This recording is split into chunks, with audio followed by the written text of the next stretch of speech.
Добрый день! Рада приветствовать всех участников нашей онлайн-программы, обучающей программы. И для начала я представлюсь. Меня зовут Савина Светлана. Я являюсь учредителем общественного фонда Кунбала. Мы работаем с детьми, с подростками с синдромом Дауна. И я мама особого ребенка. И помимо этого я психолог, кто как раз-таки работает с семьями, кто оказался вот в такой непростой ситуации. Наша первая встреча, она будет посвящена как раз-таки вопросам проживания, вопросам принятия ситуации в целом, и в частности ребенка с синдромом Дауна.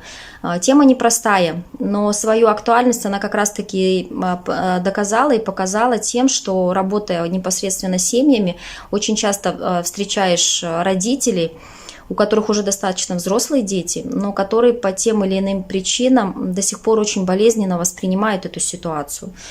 Ситуацию того, что у них ребенок с синдромом Дауна испытывает чувство вины, чувство стыда, испытывает страх за его будущее, тревогу и проживает в этом состоянии не год, не два, а достаточно много и длительный период времени. Вот, поэтому тема актуальна, и ее как-то не особо освещают вот в общедоступных каких-то материалах, ресурсах, но очень много пишут, конечно, в среде специалистов, психологов в частности. Поэтому тему горевания, тему проживания, прохождения этапов от отрицания до принятия ситуации и ребенка в частности, нам необходимо затронуть прежде всего. И почему это отчасти еще важно, что не прожив это, не переработав это, вас будет еще очень длительное время сам факт появления особого малыша в вашей жизни накрывать. Вы будете периодически плакать, периодически вообще будете просто со страхом и с таким негативом смотреть в будущее, что само по себе очень нересурсно. Вот, и для начала вообще прежде всего, про что хотелось бы сказать.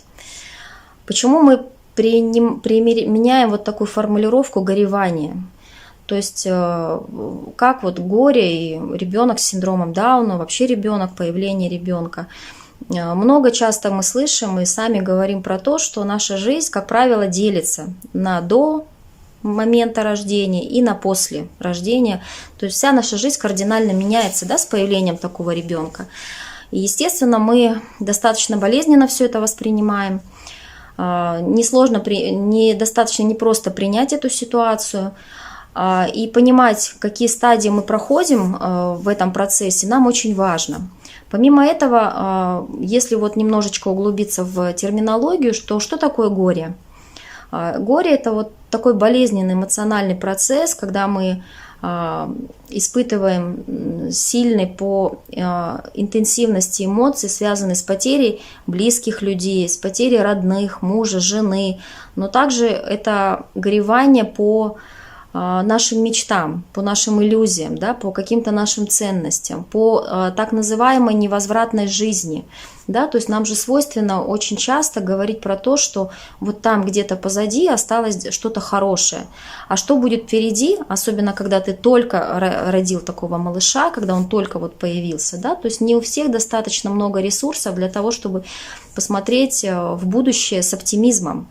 И для этого требуется пройти некоторые внутренние шаги, очень огромную работу психических процессов. И именно про это мы будем с вами сегодня и говорить очень подробно. Классификаций на самом деле очень много. Их несколько, но такие основные классификации – это так называемая стадия шока отрицания, это так называемая стадия злости гнева, третья стадия – стадия торга, четвертая стадия, затяжная, самая затяжная, непростая стадия депрессии, и уже в последующем идет стадия принятия. И сейчас мы подробно про это расскажем, но еще бы мне хотелось подчеркнуть про следующий факт, что многие американские исследователи проводили такую градацию, именно степень интенсивности проживания, степень факторов, которые так или иначе оказывают воздействие на психику. И вот на 5-м месте как раз-таки стоит заболевание либо свое, либо близких. То есть само по себе это очень высокая по восприятию ситуация, очень болезненная ситуация. И именно поэтому наша первая встреча будет посвящена именно этой теме. Теперь, что касается конкретных шагов. Обозначу сразу, что проживать эти шаги важно. Если психика не проделает эту работу, эту важную работу, непростую работу, если вы будете всячески стараться вытеснить, отвлечь себя чем-то, перескочить побыстрее с горевания на какую-то другую стадию, уходить в излишнюю активность, то эти процессы вы просто очень глубоко загоните вовнутрь себя. И загнав их глубоко, вы как раз-таки можете и прийти к такому эффекту, что очень длительное время, годы вы будете жить, и вас будет накрывать все дальше и дальше, что жизнь-то вроде продолжается, вроде бы я принял эту ситуацию, а меня накрывает, да, и поэтому этой теме нужно уделить все-таки особое внимание. И давайте теперь конкретно про то, что с нами происходит на каждой стадии, как мы можем себе помочь, как мы себе можем помочь, как наши близкие могут помогать нам. Первая важная стадия – это стадия так называемого шока и отрицания. И нам она очень хорошо знакома, да, в тот момент, когда нам сообщают диагноз. У кого-то это на родильном столе, у кого-то это уже в первые дни, недели после рождения ребенка. То есть, на самом деле, мы испытываем такое состояние аффекта, да, то есть мы не верим в происходящее, нам кажется, что это вообще не с нами происходит, настолько сильно захлестывают нас эмоции, что бывает даже состояние, что мы как будто бы выпадаем из действительности, мы как будто бы не помним, что с нами происходит. Если известие нас застало, например, дома, мы просто да, хорошо, я пошел мыть дальше посуду, да, то есть у нас работает очень мощный защитный механизм, мы как будто бы в домике закрываемся, и мы не хотим верить в происходящее.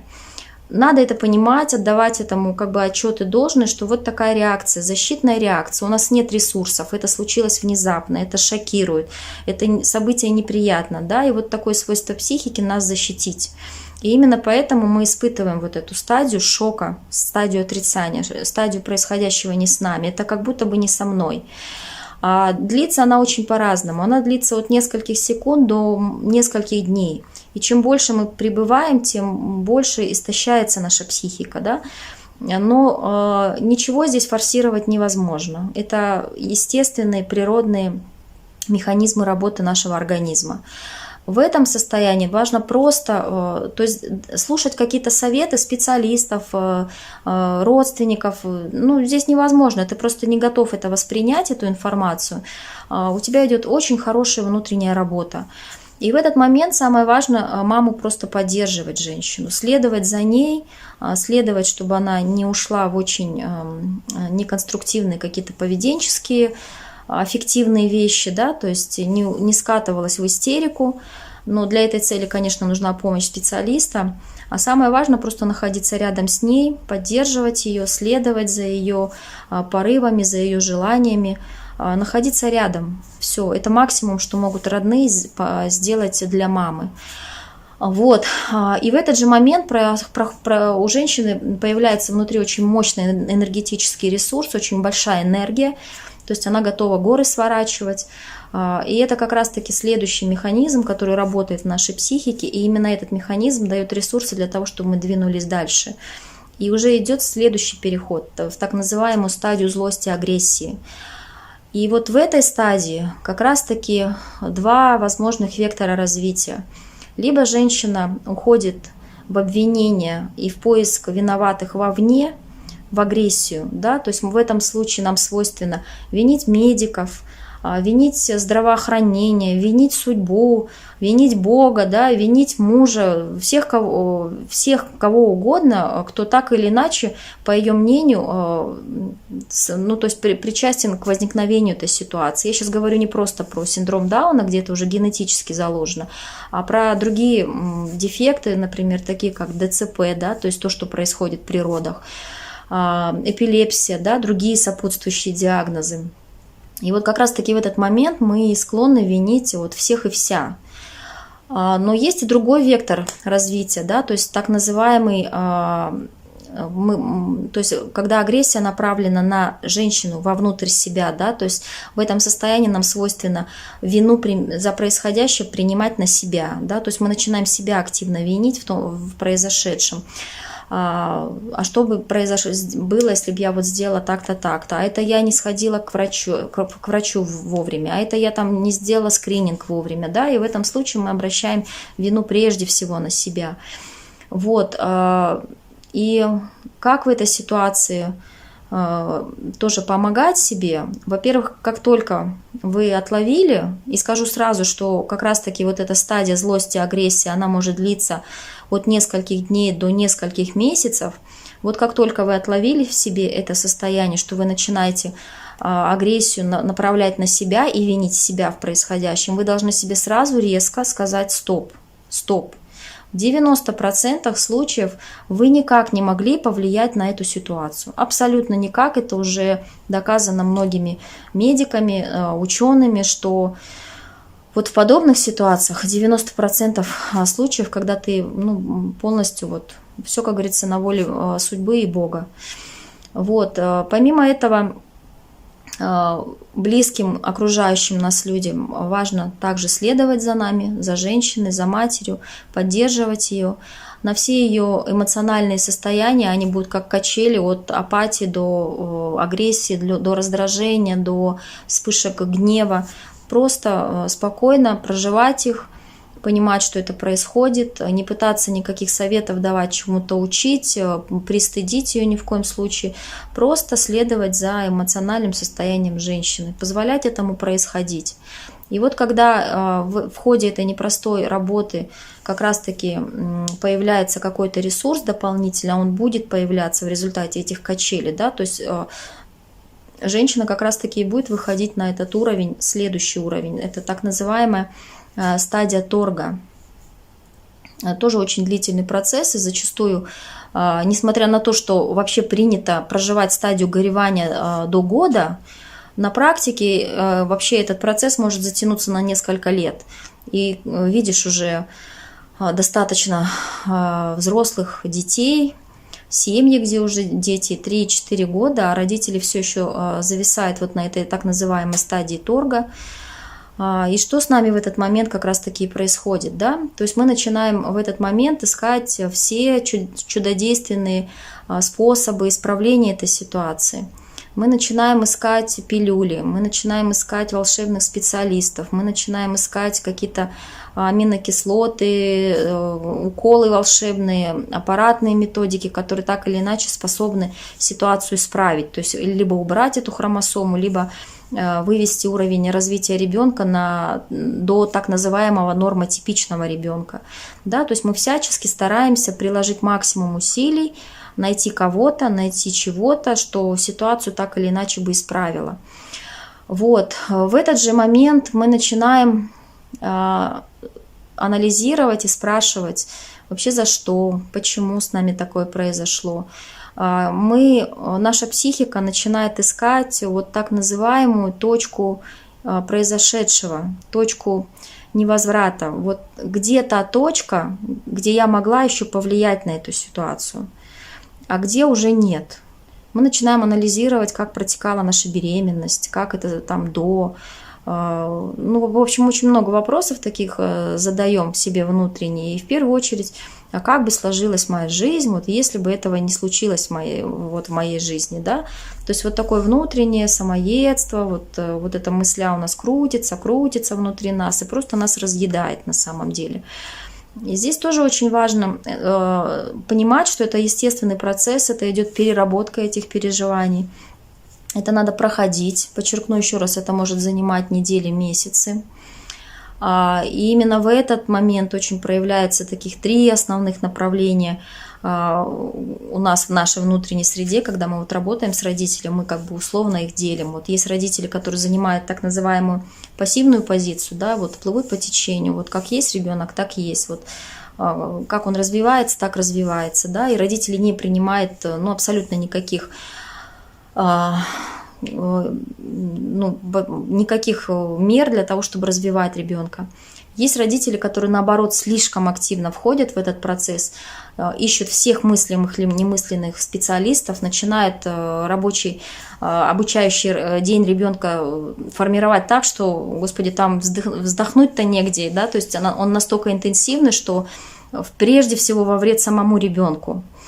А есть родители рациональные, то есть те родители, которые собирают информацию, анализируют информацию, что-то принимают в работу, от чего-то отказываются, да, то есть очень взвешенно подходят к работе с ребенком, учитывая и свои возможности, учитывая и возможности ребенка, и не переусердствуют, но в то же время стараются дать возможное, необходимое возможное. Вот. Это так называемая стадия торга. И еще раз повторюсь, что очень часто мы как раз-таки в этой стадии, в своем поведенческом желании зависаем очень сильно. Вот. Следующая стадия – это так называемая стадия перехода в депрессию. И это самая затяжная стадия, непростая стадия, где тоже можно так сказать, что в результате вот этой внутренней работы как раз-таки образуются тоже два вектора. И они будут зависеть от внутренних личностных характеристик человека. То есть либо человек уходит вот в апатию, в депрессию, руки опускаются, свет кажется ему в таком черно-белом варианте, что все безрадостно, будущего нет, да. И вот это та ситуация, когда действительно требуется помощь специалиста, активная помощь специалиста. А в других же ситуациях, в другом векторе, как раз-таки в результате этой внутренней работы у человека появляется импульс к тому, чтобы двигаться, импульс к тому, чтобы развиваться. Приходит у женщины так называемое понимание и осознание ситуации, что не могла она повлиять на эту ситуацию, да, то есть вот что случилось, то случилось, это данность, и с этой данностью надо жить, и что жизнь-то это компас от стрелки минус к стрелке плюс, и вот начинается медленный разворот вот этой стрелки как раз-таки к вектору позитивному, глубокая внутренняя работа. То есть осознавание, понимание случившегося, принятие случившегося. Длится тоже очень по-разному, несколько месяцев как минимум этот процесс происходит. Но именно в этот период как раз-таки и бывают вот эти сильные качели. То есть когда женщина спрашивает, я вроде приняла ситуацию, что же меня накрывает-то так?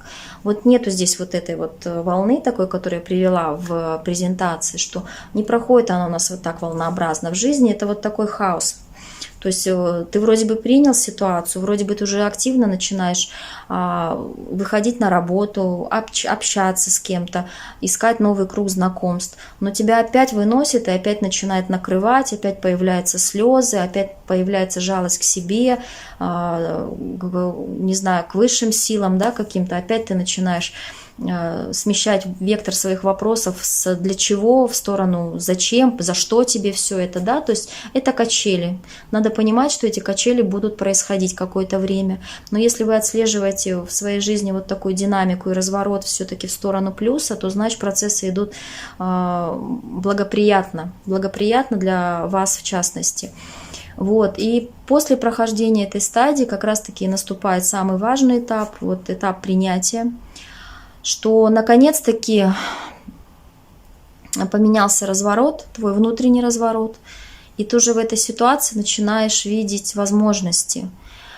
И многие говорят, что именно в этот процесс так или иначе происходит переоценка ценностей, что то, что было важно раньше, в прежней жизни, так называемой условно прежней жизни, становится неважным, что появляется новый круг общения, что появляются новые интересы, что на ценность, на первый план выходят те вещи, которые казались бы обыденными, неважными раньше, но сейчас они играют другими красками.